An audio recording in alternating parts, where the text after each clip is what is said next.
Welcome back to our digital broadcast. With me, I have Aloe Blacc that has joined us. How are we doing today? I'm very good. All right. Thanks. We're great to see you here. How are you enjoying Louisville so far?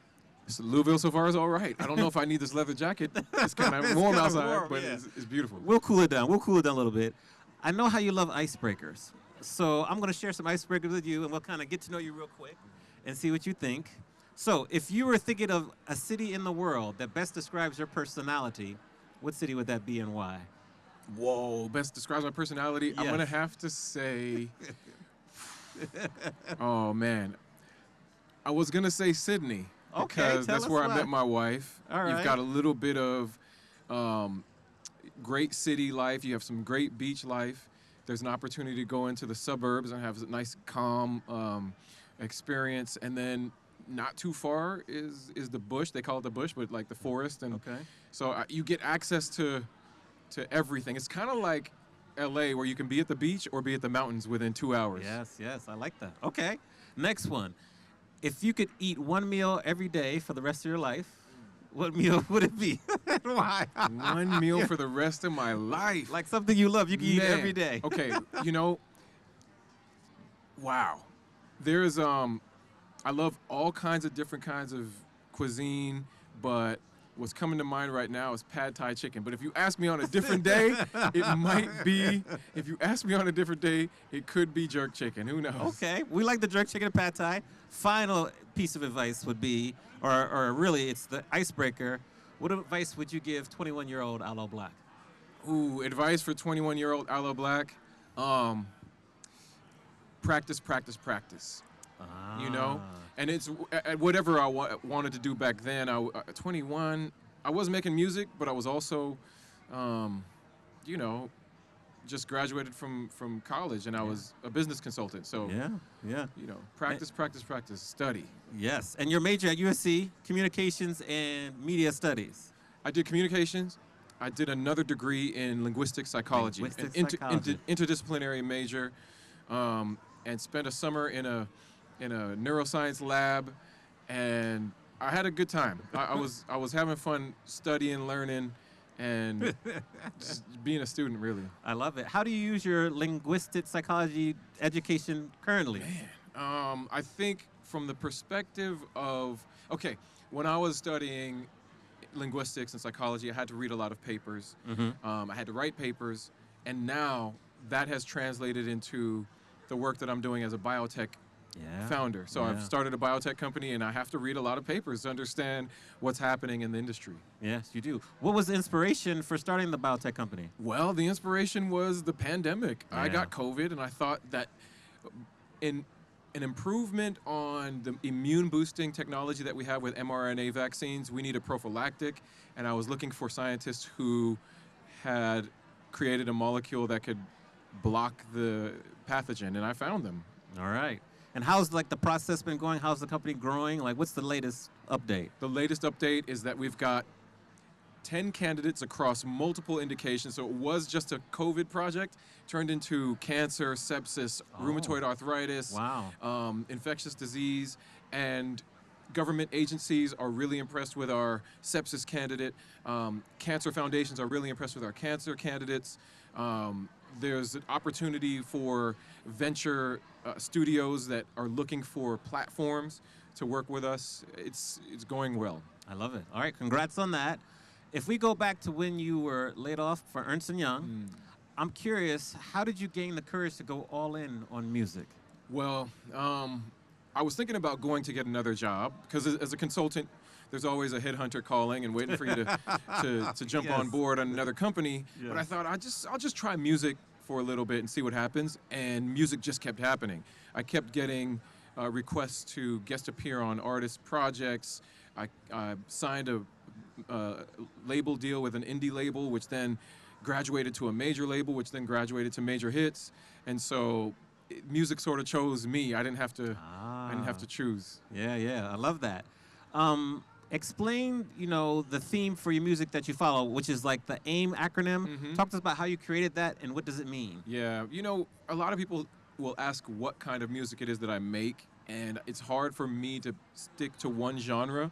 I've had hits in soul music, I've had hits in dance music, pop music, And what it comes down to really is message. So A.I.M stands for affirmation, inspiration, motivation. Making the songs that can be the soundtrack to you living your best life and that can motivate you to achieve the most impossible dream. Now, I appreciate that definition. You've said something else where you call music the last playground for adults. Yeah. Explain that, because that's very interesting to me. I like that. You know, I think about what we experience throughout our lives, and when we're kids, we can go to the sandbox and play with other kids. There's a swing set and jungle gym, and as you get older as an adult, there are fewer and farther between those opportunities to have that kind of fun. A lot of it becomes very cerebral. And so you can sit and watch a movie for 2 hours, but you're not gonna leave the movie theater and retell that story over and over again. Right. But when you hear a song, after the first time, you can go and sing a lyric over and over again, and it's going to continue to play in your head. So that's why I call music the last playground for adults, because we are constantly playing in music. Most people are, I would say, engaged in music in some way throughout the day, whether it's what they're listening to, what they're making, or just what's around, giving them a landscape with which to engage their day. I love it. I love it. So I teach music business at Cal State University Fullerton.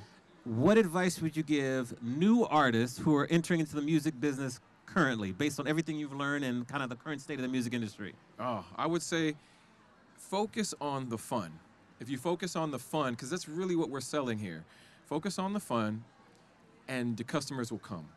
And if they don't come, at least you had fun. Yes. That's honestly, you know, it's not an easy business, not for the faint of heart. And if you're looking at it as a business, you're probably going to miss all of the joy that brought you to it. Yeah, yeah.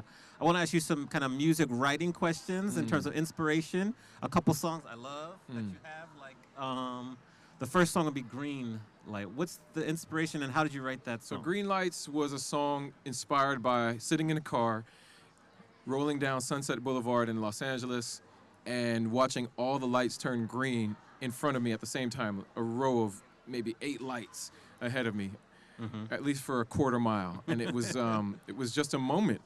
And quite often when I hear something, see something, or experience something, it comes with a lyric or maybe a melody. Okay. And the song just flowed out. So Float Out, great one there. What about The Man? The Man was a exercise in collaboration and compilation. I grew up playing the trumpet, and in my middle school orchestra, I learned a song called the Russian Sailor's Dance. And so that influences a piece of The Man. I had a conversation with Dr. Dre, who was encouraging me to write songs that could be more vulnerable yet masculine. Got it. And I had a conversation with my A&R, John Eamon, at the time. He was like, we need another song. We need an anthem. We need something bigger. And so the confluence of all of these elements really led to it.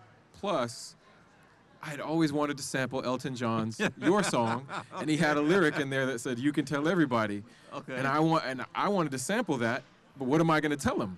You can tell everybody what? Right. The sky is blue? No, I tell them I'm the man. The Man. I love it.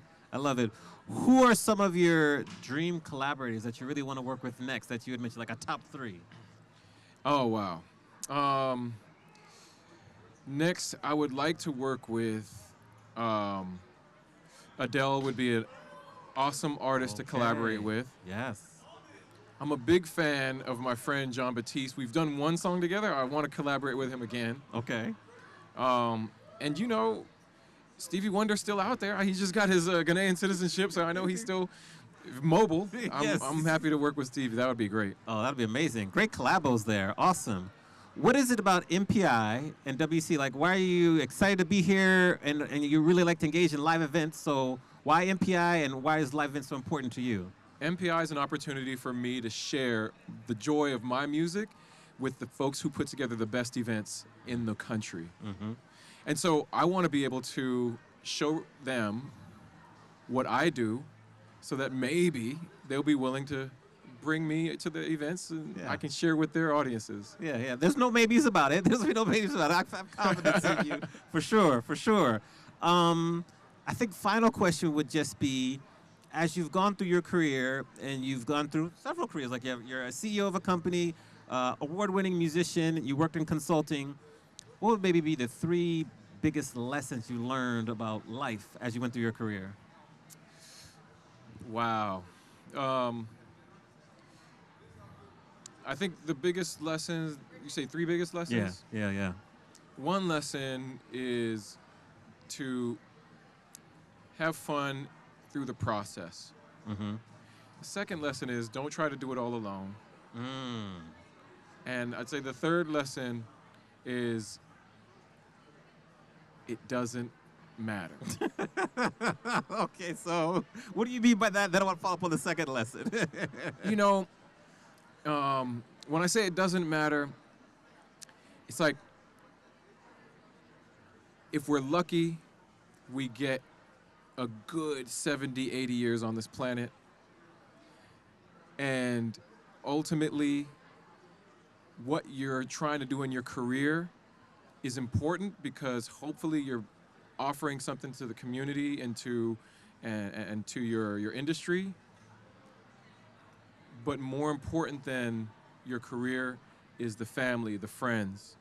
And so recognize those important pieces. Have your priorities set, because you can't take it with you. Yeah. And then not going about it alone. How did you learn that lesson, and why is that so important? I started in the music business collaborating. I've tried to do a lot of music on my own. It's never as good as when I collaborate. Yeah. And so I recognize the importance of having really smart people, really talented people who are at the top of their craft. I consider the top of my craft songwriting, lyricism, and so I focus really, really heavily on the lyrics. There are some people who are way better than me at melody.